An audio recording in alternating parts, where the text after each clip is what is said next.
Compte rendu de la 110e réunion du Conseil de ministres. Le président de la République, chef de l'État, Félix Antoine Tshisekedi Tshilombo, a présidé ce vendredi 25 août 2023 à la Cité de l'Union africaine, la 110e réunion du Conseil de ministres. 4 points étaient inscrits à l'ordre du jour, à savoir 1. Communication du président de la République, chef de l'État. 2. Point d'information. 3. Approbation d'un relevé des décisions du Conseil de ministres. 4.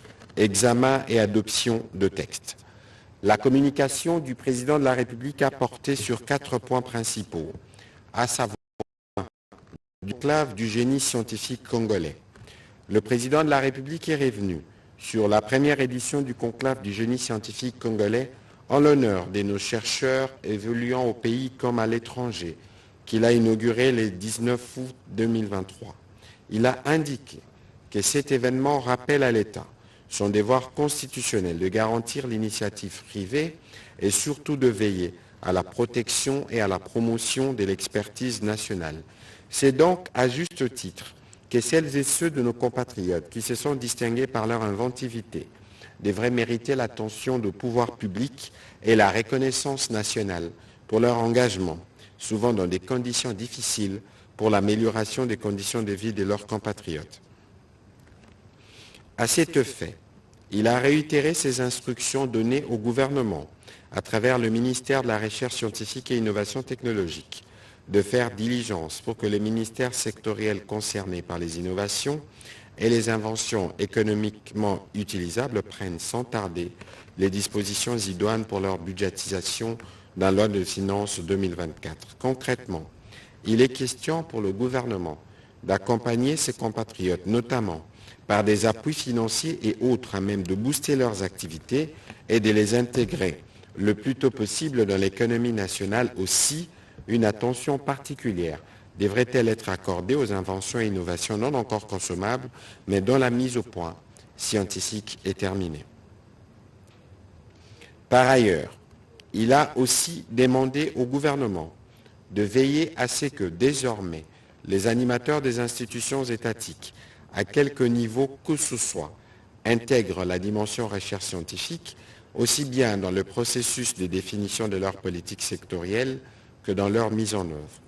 À cet effet, les ministres ayant dans leurs attributions la recherche scientifique et l'enseignement supérieur et universitaire ont été instruits de promouvoir et de soutenir, dans la transparence et l'équité, les centres de recherche au sein de nos établissements d'enseignement supérieur et universitaire afin de redynamiser et d'améliorer qualitativement les services à la communauté dus par l'université et ce en phase avec les enjeux et défis tant nationaux qu'internationaux du moment.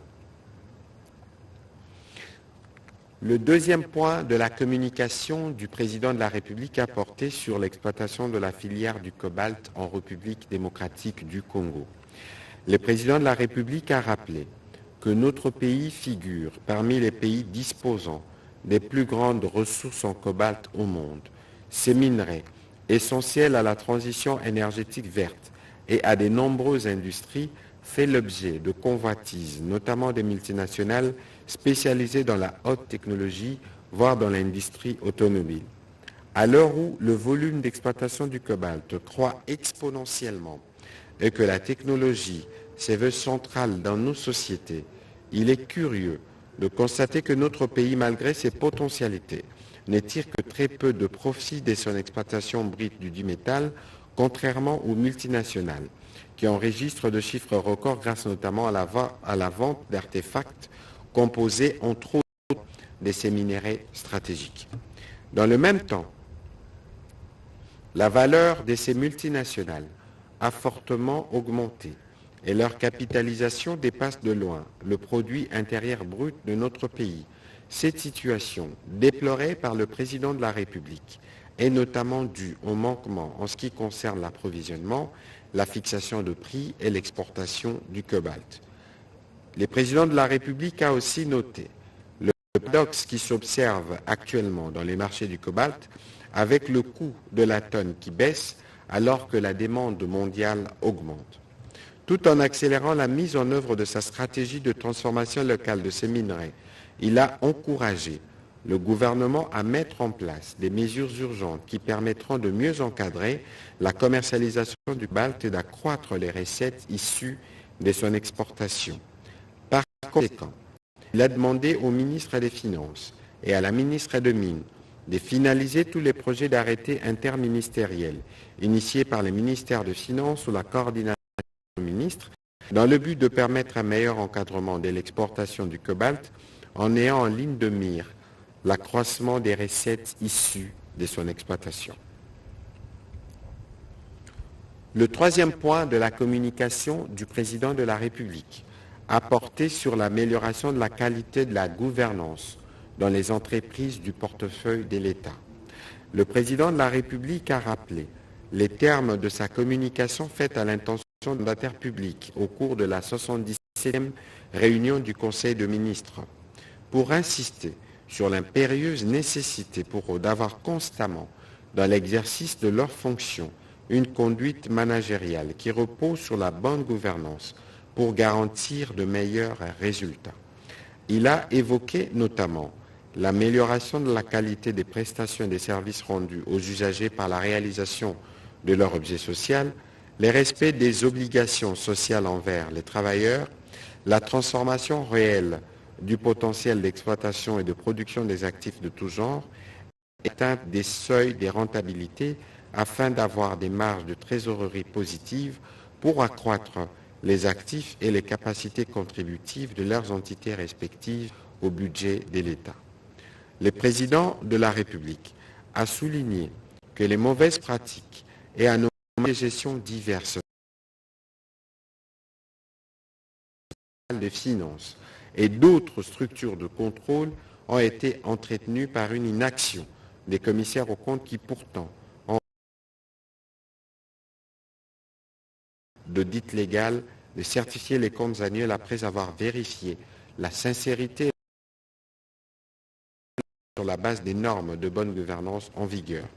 Ainsi, étant donné l'importance du contrôle des experts indépendants dans les performances des gestions et pour éviter d'entretenir le même défaillance, le président de la République a invité la ministre d'État, ministre du portefeuille, à mettre à jour sur la supervision du Premier ministre et à y remédier en toute urgence.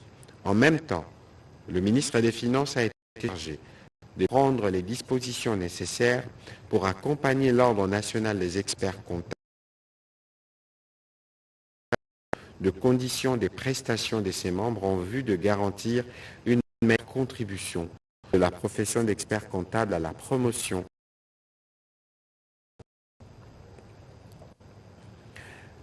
Le dernier point de la communication du président de la République a porté sur le soutien présidentiel aux micro-entrepreneurs nationaux. Le président de la République a dit sa satisfaction quant aux efforts entrepris par le gouvernement dans l'opérationnalisation des établissements de partenariat local, notamment aux micro-entrepreneurs nationaux, ceci conformément à sa vision de concourir à l'émergence d'une classe moyenne en République démocratique du Congo qui servirait en même temps, tel qu'observé sous d'autres cieux, des bases socio-économiques susceptibles de favoriser l'accélération de processus de développement de notre pays. Il s'agit notamment du Fonds de garantie de l'entrepreneuriat au Congo FOGEC, l'Agence nationale de développement de l'entrepreneuriat congolais ANADEC, l'Agence de promotion de la classe moyenne congolaise APROSEM, ainsi que de l'Autorité des régulations de la sous-traitance dans les secteurs privés ARSP. Il a rappelé son admiration face au dynamisme, à la créativité et à l'esprit combatif des jeunes répertoriés dans chacune de nos provinces et de surcroît dans celles en proie à une situation sécuritaire précaire. Ceux-ci se démarquent notamment dans leur volonté affichée au quotidien de contribuer par l'entrepreneuriat à la constitution d'un tissu économique dense et diversifié, notamment dans les secteurs de l'agroalimentaire, du textile, des services, du courtage en assurance, à la location des véhicules de transport, des biens et des personnes, ainsi que dans diverses activités de la sous-traitance aux grandes sociétés multinationales installées dans nos différentes provinces, entre autres. Par ailleurs, les présidents de la République, qui mesurent à juste titre cet engouement et cette volonté de certains de nos jeunes compatriotes de se lancer dans l'entrepreneuriat local, entendent continuer à les encourager pour pourvoir de nombreux emplois. À ces propos, il envisage l'organisation d'une rencontre avec des échantillons d'une centaine de jeunes micro-entrepreneurs suffisamment représentatifs pour mesurer les interactions, l'accompagnement, les soutiens et les opportunités que leur offrent les établissements. Il a chargé le ministre de Petites et Moyennes Entreprises et de l'Entrepreneuriat cette rencontre au mois d'octobre prochain en collaboration avec ses services. Dans la suite de la communication du président de la République, le Premier ministre chef du gouvernement est revenu sur sa participation à Johannesburg du mardi 22 au jeudi 24 août 2023 au 15e sommet des BRICS. Au dernier jour de ce sommet, le Premier ministre a prononcé au nom du président de la République une allocution au terme de laquelle il a relevé la place stratégique et le rôle que joue la République démocratique du Congo dans les concerts de nations en tant que pays solution au regard de son potentiel en ressources naturelles diversifiées, de sa population jeune et dynamique, de la diversité de son écosystème qui constituent des atouts indispensables pour relever les défis de l'humanité. En marge de sa participation à ces sommets, il a eu quelques rencontres bilatérales fructueuses, notamment avec le président de l'Indonésie, celui des Comores et président en exercice de l'Union africaine, et un ancien Premier ministre de l'Haïti, ainsi que le ministre des Affaires étrangères de la Biélorussie. Il a bouclé son séjour par la visite de notre ambassade à Pretoria et s'est entretenu avec son personnel. Au deuxième chapitre du Conseil de ministres de ce jour, relatif au point d'information, le vice-premier ministre, ministre de l'Intérieur, Sécurité et Affaires coutumières, a présenté au Conseil le rapport de l'État et de l'administration du territoire national. Au cours de la semaine qui se termine, l'état d'esprit de la population a été marqué notamment par la montée du regain d'intérêt de la diplomatie occidentale vis-à-vis de la République démocratique du Congo, attestée par la visite des membres du Congrès américain à Kinshasa et dont la déclaration de pouvoir renforcer le partenariat entre les deux pays a suscité des commentaires au sein de l'opinion nationale. La mise en place par la Commission électorale nationale indépendante d'un cadre d'échange dénommé Maison des élections dans les intérêts et de permettre au public et aux médias de suivre les étapes du processus électoral. Sur un autre volet, le vice-premier ministre de l'Intérieur, Sécurité et Affaires coutumières a informé les conseils des efforts continus pour endiguer la criminalité et le banditisme urbain et de restaurer l'autorité de l'État. Il a fait mention de quelques catastrophes et autres sinistres observés à travers le pays, notamment au camp des déplacés des Kichouchou, dans la province de Maniema, où plus de 90 maisons ont été détruites par la pluie torrentielle à la cité des Salades. Le vice-premier ministre, ministre de l'Intérieur, Sécurité et Affaires coutumières, a rassuré le Conseil que toutes les dispositions ont été prises pour faire face à ces différentes situations.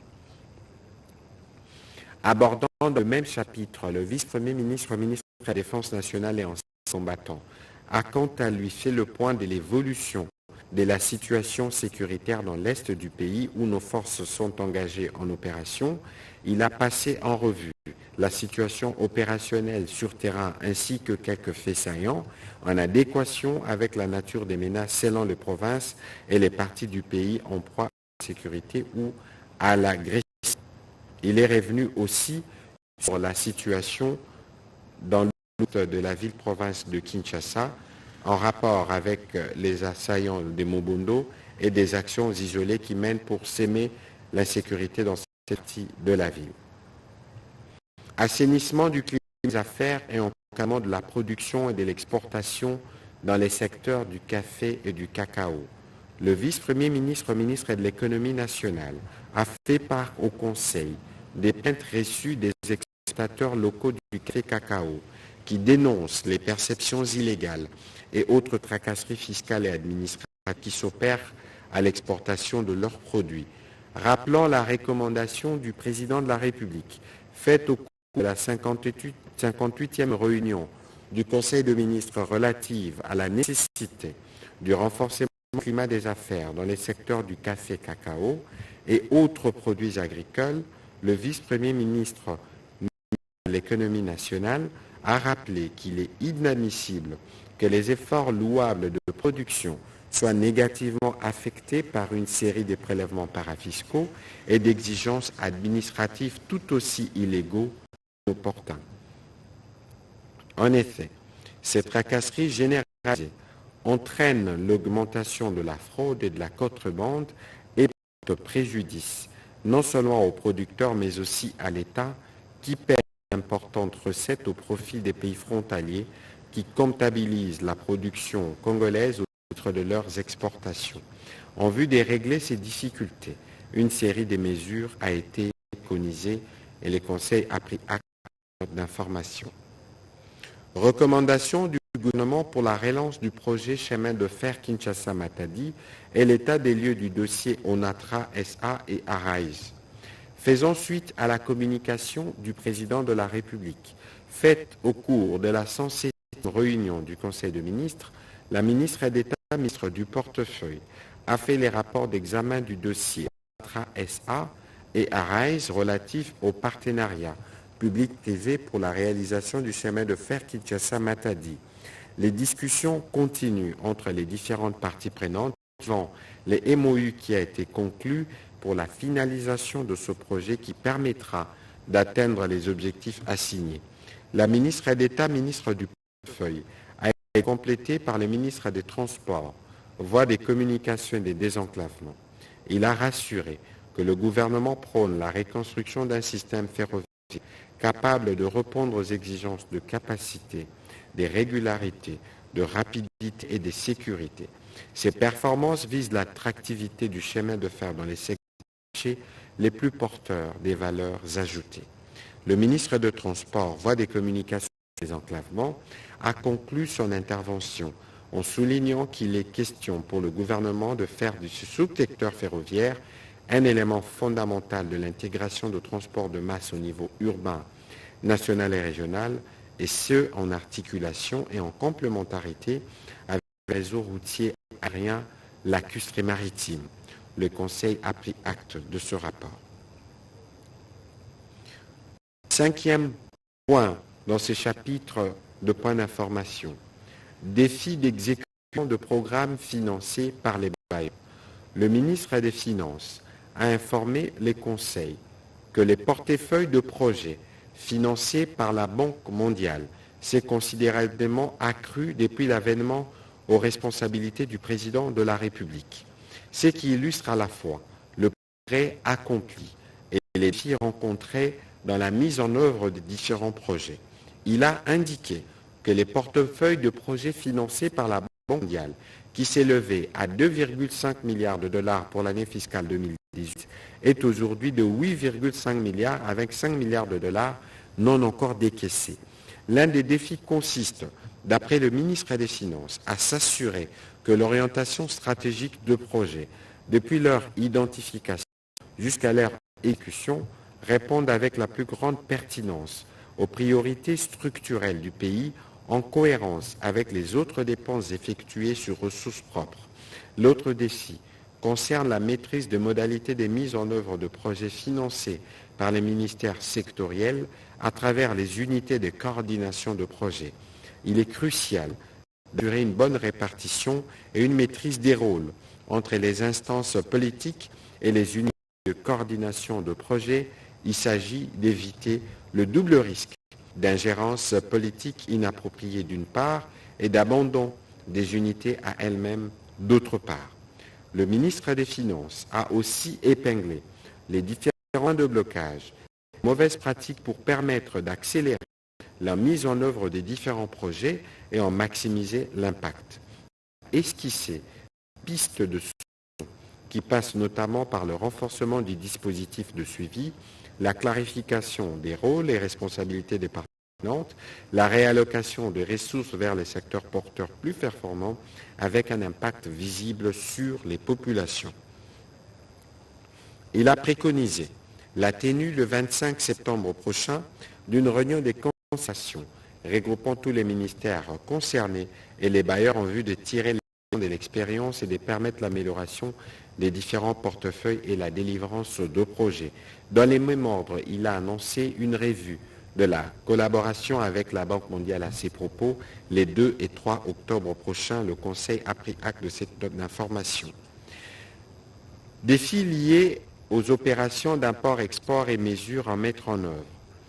Le ministre du Commerce extérieur a fait le rapport au Conseil relatif aux défis soulevés par le partenaire commercial de la République démocratique du Congo, pays membre de la SADC, du MESA et de l'EAC, lors des opérations d'import-export. En effet, les difficultés rencontrées par les importateurs et exportateurs, transporteurs, camionneurs de l'Afrique australe affectent négativement le commerce entre nos deux pays et ceux de la sous-région.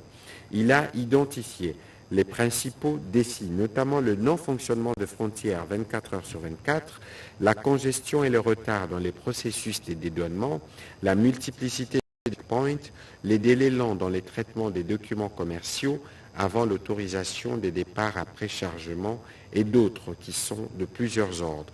Le ministre du Commerce extérieur a proposé des mesures à mettre en œuvre pour répondre à ces défis, entre autres la suppression du parking forcé, ainsi que les frais y associés, l'institution d'un scannage qu'à un seul point et la mise à niveau de nouveaux services aux standards requis. Les dispositions devraient être prises par les structures habilitées pour assurer les facilitations nécessaires aux différents transporteurs en vue de rendre nos frontières fluides et permettre l'exercice normal de différentes activités. Le Conseil a pris acte de ce rapport. Élaboration du répertoire opérationnel des métiers. La ministre de la Formation professionnelle et métiers a informé le Conseil de l'élaboration du répertoire opérationnel des métiers en République démocratique du Congo. La ministre a fait état de l'élaboration de ce document stratégique dont l'utilité dans les secteurs de la formation professionnelle n'est plus à démontrer en ce qu'il permet de réaliser un recensement et une identification exhaustive de tous les métiers formels et informels. L'objectif ultime est celui de professionnaliser tous les métiers existants ainsi que leurs promoteurs, doter les pays de cartographie des métiers existants susceptibles de concourir à la promotion des métiers à travers des actions concrètes et ciblées d'encadrement, créer une base de données statistiques des métiers, des promoteurs de métiers pouvant induire les politiques publiques destinées à la création sociale moyenne, la réduction du taux de chômage. Cette question étant transversale, une réunion sera organisée autour du Premier ministre chef du gouvernement pour l'élaboration des autres ministères sectoriels concernés et en vue d'une mise en œuvre cohérente des objectifs y afférents.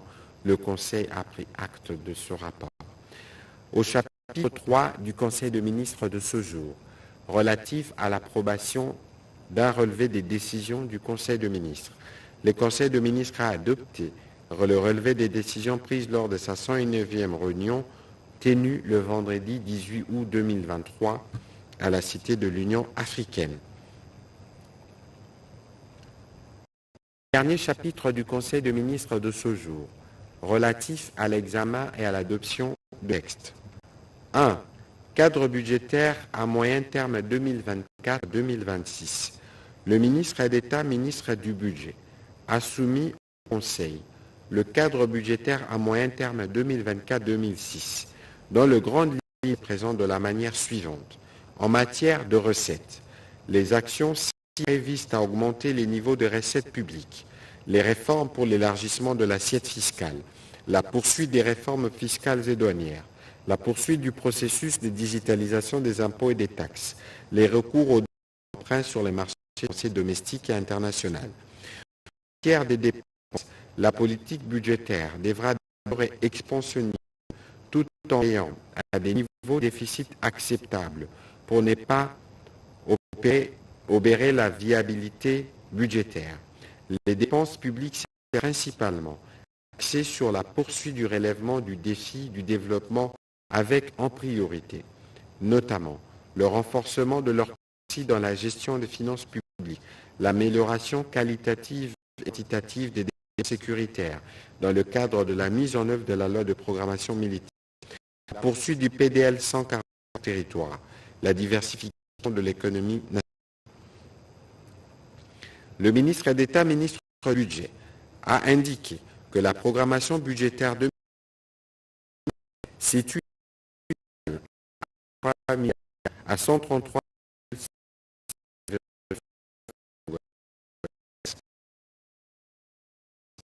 milliards de 24, 40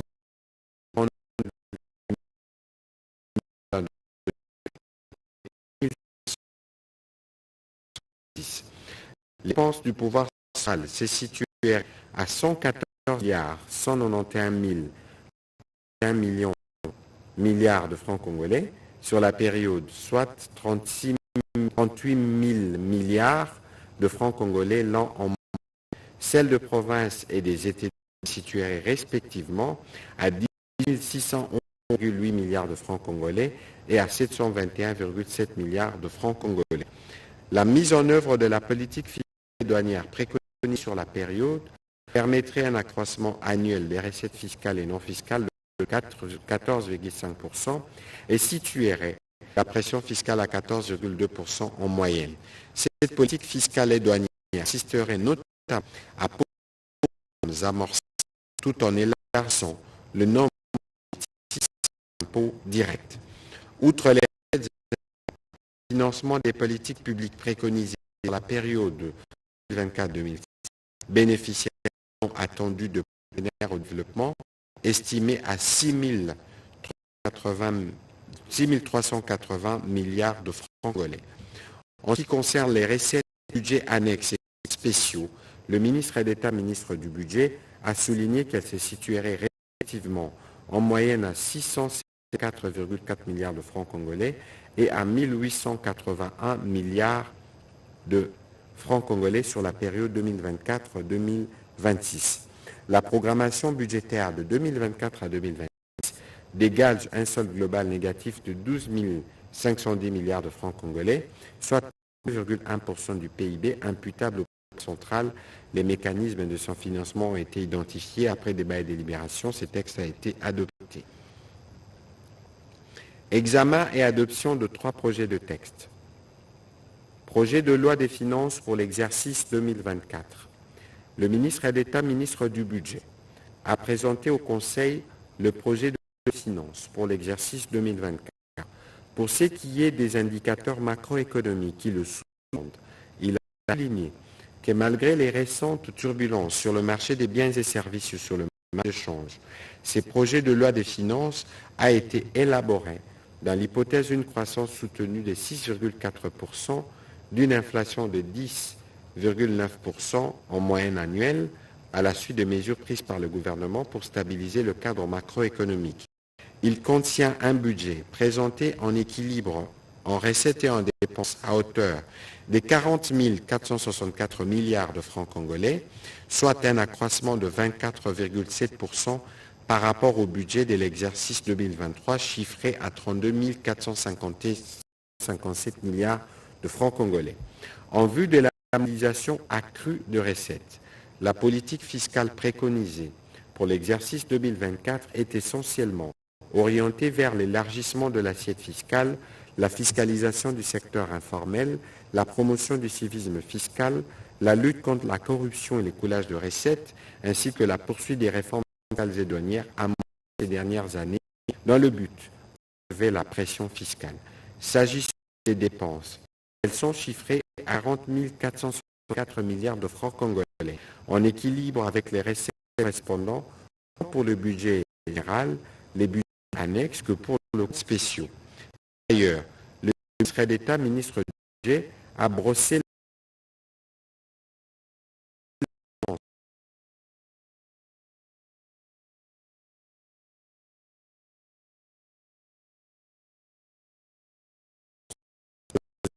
par rapport à leur niveau de 2023, entraînant ainsi une amélioration de sa part dans les budgets généraux de 35,8% en 2023 à 49,6% en 2020.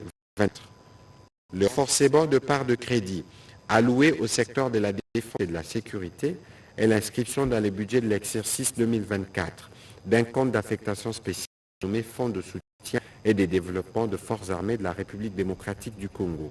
La poursuite du processus électoral, l'inscription dans le budget 2024 du Fonds national de réparation des victimes de violences sexuelles, la prise en compte progressive des revendications sociales de syndicaux, la poursuite de la mise en œuvre de la politique de gratuité de l'enseignement primaire et la mise en œuvre progressive de la couverture santé universelle, la poursuite du financement des programmes de développement local de 145 territoires et l'amorce de la diversification de l'économie nationale. Débat et délibération. Le Conseil a adopté ces textes. 2 projets de textes du secteur des finances. Les ministres des Finances ont présenté au Conseil 2 projets de texte, notamment le premier, le projet d'ordonnance-loi sur l'endettement public. Ce texte cadre des références du pilotage et de la gestion de la dette publique en République démocratique du Congo, énonce la politique d'endettement public et fixe les règles de bonne gouvernance de la gestion de la dette du pays. Il fournit également à l'État de instruments qui lui permettent de financer ses dépenses. Les deuxièmes textes législatifs sur l'information de crédit.